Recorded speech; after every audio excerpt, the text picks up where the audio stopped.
years as a night dispatcher for the County Emergency Communications Center. And the thing nobody tells you about that job is how much of it is silence.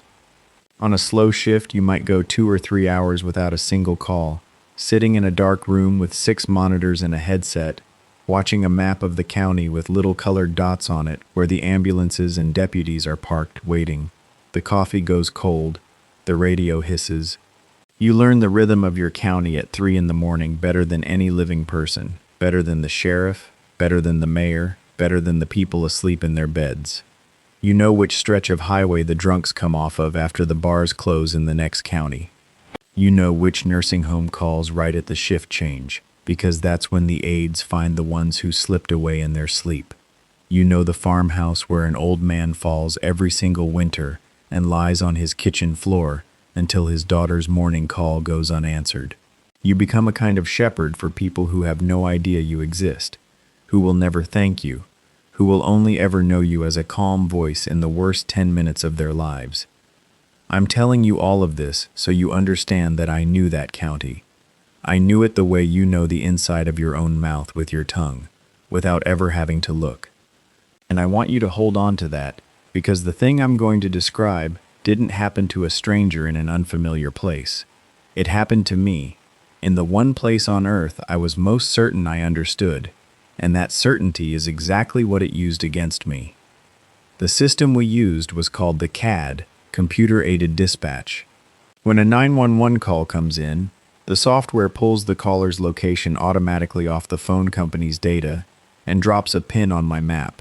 And it also pulls the address history, so I can see who's supposed to live there, whether we've been to that house before, whether there's a note in the file. The notes are the human part. We write them for each other. Resident has a heart condition. Aggressive dog, stage from the road. Homeowner keeps a shotgun by the door. Announce loudly. That address database is the spine of the whole operation. Everything hangs on it. If the address is right, everything downstream works, and people live. If the address is wrong, an ambulance drives in slow circles down a dark county road while a person's heart quits in a house nobody can find. So the database is maintained obsessively. It's audited quarterly. It's cross-checked against the tax rolls, the post office delivery routes, and the utility hookups. It is, by deliberate design, the single most reliable list that exists anywhere of who lives where in that county. Which is why the call from Route 9 bothered me the way it did. It came in a little after 2 in the morning on a Tuesday in October. A woman's voice, older, very calm, saying there was somebody standing in her yard who wouldn't answer when she called out to him. The CAD dropped the pin and pulled the address, and the address was a house number on Route 9 that I did not recognize, which was itself the first small wrong thing, because I knew Route 9. I had dispatched to nearly every parcel on that road at one time or another, and the resident of record for the address was a woman named Merrill Ostrander, age 81, and there was a note in her file, the kind we add for our own people. It said, "Widow, lives alone, hard of hearing, knock loud." Everything about that call was procedurally normal. Elderly woman, possible prowler, isolated rural road, 2 in the morning. I dispatched the nearest deputy, a steady one named Petway, and I stayed on the line with her the way we're trained to, because you never leave an elderly caller alone in the dark. And she was fine, at first. She was completely lucid. She described the man in her yard, said he was standing right at the edge of where her porch light reached, facing the house, not moving, not answering. She told me she'd lived in that house 51 years, and she'd raised 2 children in it, and buried a husband from it, and she had never once been afraid in it until tonight. She talked to me about that husband, about how he'd built the porch himself, and I did what you do. I kept her talking. I kept her tethered to me, while Petway's little dot crawled up Route 9 on my map and finally stopped, right on top of the pin. And Petway keyed his radio and said the address didn't exist. Not that the house was dark, not that nobody was answering the door. He said there was no house. He said he was parked exactly at the coordinates the CAD had handed him, and he was looking at an empty field, a fence line, a dead tree black against the sky, and there was no driveway, no mailbox, no foundation, nothing that had ever been a structure. And the entire time he was telling me this, I was still connected to Meryl Ostrander, who was describing the man in the yard stepping closer, into the light now, and I heard her breathing change, that specific catch a person's breath makes when the fear stops being an idea and becomes a fact, and then the call ended. Not hung up, ended, the way a call ends when the phone it's coming from simply stops being a phone. I want to walk you through exactly what I did next, because I have replayed it 10,000 times and I still believe every step I took was correct. I pulled the call record immediately. The CAD logs everything, the incoming number, the cell tower or the wire it came in on, the duration down to the second, the location data. The record was there and it was clean. The call had lasted 11 minutes and 40 seconds. The number was a landline, and landlines are the easy ones, because a landline is a physical fact. There is a copper pair running from a pole to a house, and the phone company knows exactly where that wire terminates because they have to bill for it. I ran the number through the reverse directory, and it came back registered to Ostrander, M, at the exact address the CAD had displayed, on Route 9, active account, in good standing, paid current, and it had been active continuously for 51 years. So I had a call, a caller, a phone number, a billing history, and an address. 5 separate systems all agreeing with one another in perfect harmony. And I had one experienced deputy standing in a black field swearing on the radio that there was nothing there and never had been. My job in that exact moment was to reconcile those two realities, and I could not, so I fell back on the rule you're trained to fall back on when you can't reconcile them, which is that you defer to the human being on the ground with functioning eyes. A dispatcher who trusts the database over the deputy is a dispatcher who eventually gets somebody killed. So I logged it as a phantom address event, a known category of glitch, marked the call unfounded, and I cleared Petway and sent him back to patrol. That is the correct call. I would tell any dispatcher I ever trained to make the same one. But I could not let it go, because of her voice. Unfounded is a word for paperwork. It is not a word for a real woman who was telling me how her husband built the porch when the line went black.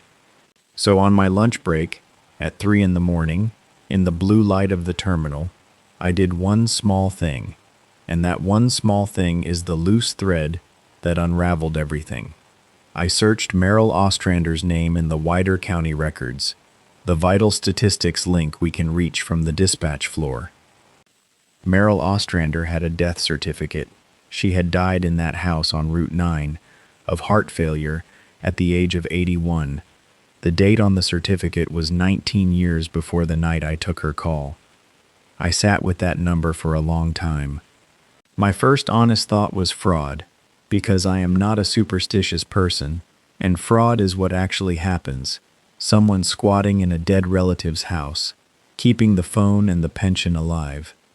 But that collapsed instantly, because Petway had physically stood at the address, and there was no house to squat in. My second thought was that I had misread the certificate, so I read it 4 more times, slowly, and it was unmistakably the same woman, Meryl Ann Ostrander, same road, same house number, and in the little box the certifying physician fills in for circumstances of death.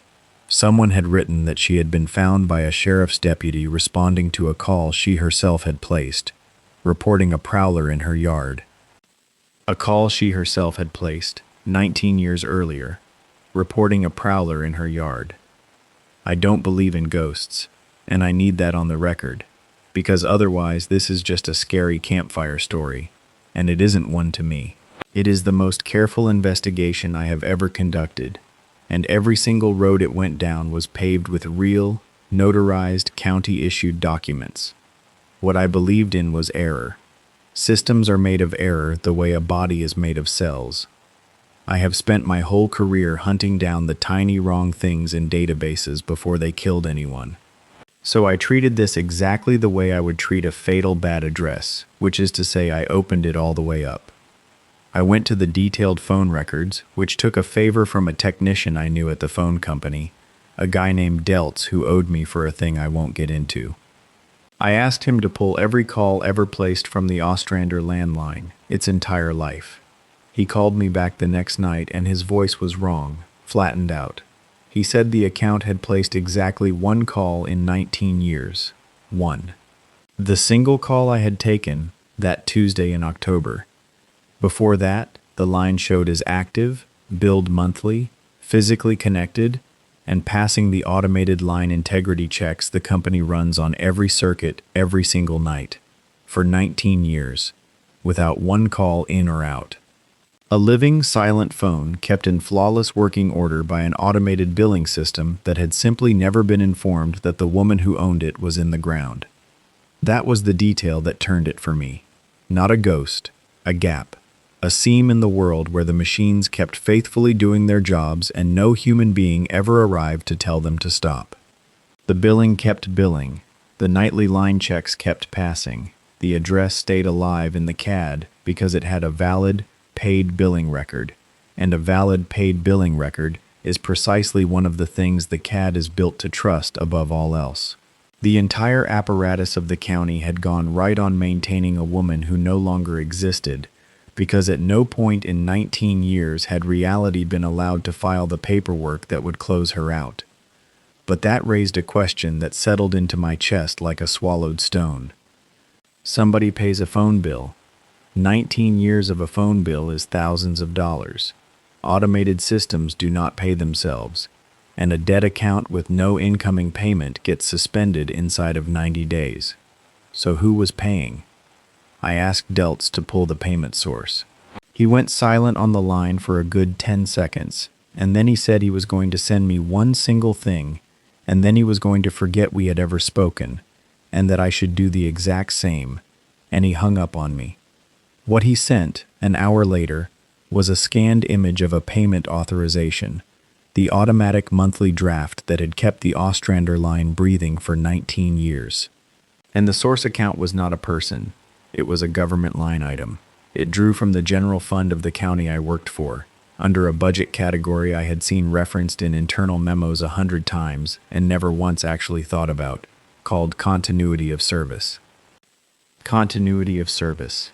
I had always lazily assumed that meant keeping the lights on, keeping the radios powered and the servers cooled, the dull mechanical infrastructure of a government that has to keep running whether or not anyone is watching. And maybe it does mean that too. But it also, I now knew, meant this. It meant that somewhere in the buried architecture of the county budget there was money set aside, quietly, deliberately, year after year after year, to keep a dead woman's telephone connected to a house that a deputy could park inside of and not see. I have to tell you about the fire now, because it's the moment I understood I hadn't discovered anything. I had only walked into something that was already old. Once I knew the shape of the Ostrander case, I stopped waiting for these things to find me, and I went looking. I had access, from my terminal, to the full CAD address table, every parcel in the county. So over the next several weeks, on the dead hours of slow shifts, I did the one thing I am genuinely good at. I cross-referenced. I ran every address in the CAD against the vital records, hunting for the exact signature of the Ostrander case, an active address, an active phone, and a resident of record carrying a death certificate more than a decade old. I found 11. 11 addresses scattered across the whole county, each one a person the records swore was dead, each one attached to a phone the records swore was alive, each one quietly drafting a few dollars a month out of continuity of service, and every last one of them, when I dropped the coordinates onto the current satellite imagery, sitting on a patch of ground that showed as empty. Fields, a woodlot, a gravel turnaround behind a shuttered feed store. One of them sat directly underneath the on-ramp of a state highway that had been poured 20 years ago, which meant that if a house had ever stood there, it had been bulldozed to make room for the concrete I personally drove across every single day on my way to work. 11 silent phones in 11 places that were not there, all of them waiting. And then I found the pattern I truly wish I had left buried. I checked the call histories on all 11 the way I had checked Ostrander's. 10 of them had never placed a single call. 19 years, 30 years, one of them stretching back 41 years, of a live circuit and total silence. But the 11th had called, 3 years before the October night I've been describing. And when I pulled that record, it was a house fire. A man calling to report his own house burning, staying on the line, his voice climbing from worried to frantic, and then the call ending the way Ostrander's ended. Not hung up, just stopped. The responding engine company had arrived to find no house, no fire, no smoke, an empty field with a fence and the dark. And the dispatcher who took that call was a woman I had gone through certification with, a careful, unflappable woman named Rennick, and she had marked it unfounded, exactly as I had, because that is the correct thing to do. I looked Rennick up. I told myself I was being thorough. The personnel records I could see from my terminal showed that she had resigned 4 days after the fire call and moved out of state. And here is where I did the thing I should not have done. I found her. It wasn't hard, we'd been friendly once. I called her, on my own phone, on my own time, and I told her who I was, and that I was calling about a fire on a road that wasn't there, and there was a long, long silence, and then she said, very quietly, "You need to stop looking. Right now. Tonight." I asked her what happened to the dispatchers who took the calls, why they always seemed to leave, and Rennick said something I have not been able to put down since. She said, "We don't all leave. Some of us just stop being the one who answers, and you don't want to know who answers instead." Then she told me not to call her again, and she meant it, and I never did. I want to be honest about the moment I understood I was already inside the thing, because there was nothing dramatic about it. It was a Wednesday, a dead hour. My shift supervisor, a man named Corbett, who I had worked under for 6 years and genuinely liked, brought me a coffee, which he had never once done, and sat down at the empty console beside mine and made small talk about the weather, and then, without any change in his voice at all, he said, "You've been running a lot of vital records against the address table." I told him I had, and I started to explain the Ostrander call, and he raised his hand, gently, the way you'd quiet a frightened child, and he said, "I know about the Ostrander call. I know about all 11 of them." And then he said the thing I still hear at 2 in the morning. He said, "The county doesn't keep those lines open to bring anybody back. It keeps them open so that when one of them calls, it comes here. To a person on this floor who knows to mark it unfounded and let it go. You really do not want to learn what picks up if one of those calls ever rings through to a phone that isn't ours." I asked him what he meant. What answers? Corbett looked at me for a long moment, and there was something almost like kindness in it, or apology, and he said, "The ones who stopped being the answer," and he told me to finish my shift. I finished my shift. I drove home in the gray early light, and I made the decision I have held to ever since, which was to quit, cleanly, 2 weeks' notice, citing burnout, which not one person questioned, because everybody who does that job burns out and leaves eventually. I did not tell a soul what I had found. I did not take copies of any of the records, though I easily could have, because I understood by then that the records were never the point. The records were only the shape the thing had left behind in the paperwork, the way a body leaves a warm dent in a bed.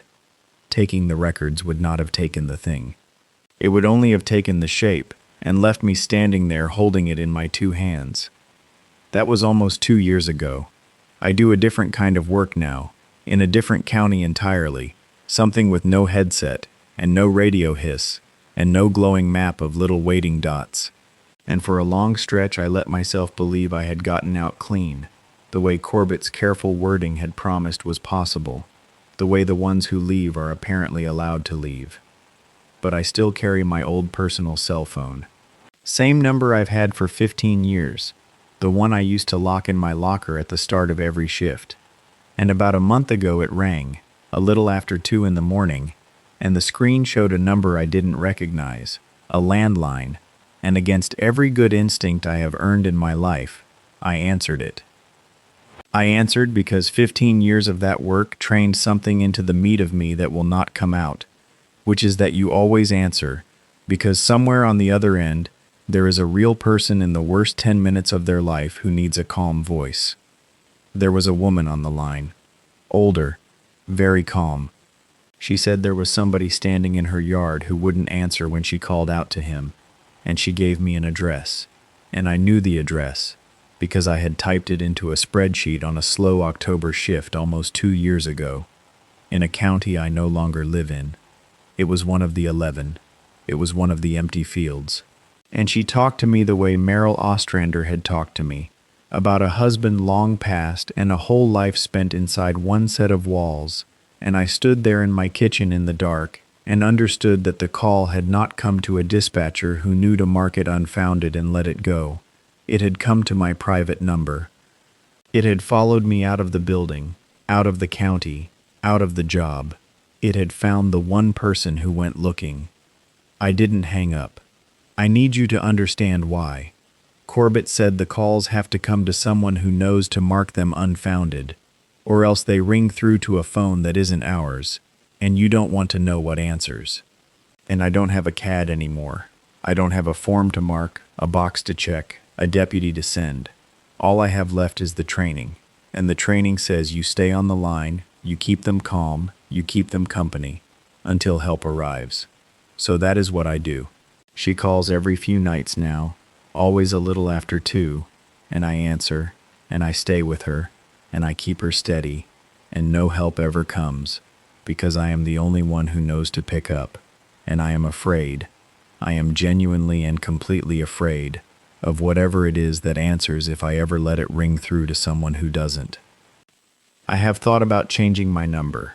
I think about it every single day. But I keep circling back to the arithmetic, the same way I used to reconcile a bad address against a deputy standing in a black field. There were 11 lines. 10 of them had gone silent for decades, waiting, patient, for the right person, the way the Ostrander line waited 19 years for me. And I can't shake the certainty that they are not waiting for a dispatcher anymore. They already found one. They found the one who went looking, who cross-referenced all 11, who learned every one of their names and typed them carefully into a spreadsheet at 2 in the morning, which, I have finally let myself understand, is exactly what the billing system did to Meryl Ostrander for 19 years. I kept them on a list. I kept them active. I would not let them close. So I answer the phone. I keep my voice calm. I keep her company through the dark, and I try very hard, every single night, not to wonder what will happen when she finally tells me the man in her yard has stepped all the way into the porch light and asks me, in that patient, 51 years in one house voice, whether I wouldn't like to come home too.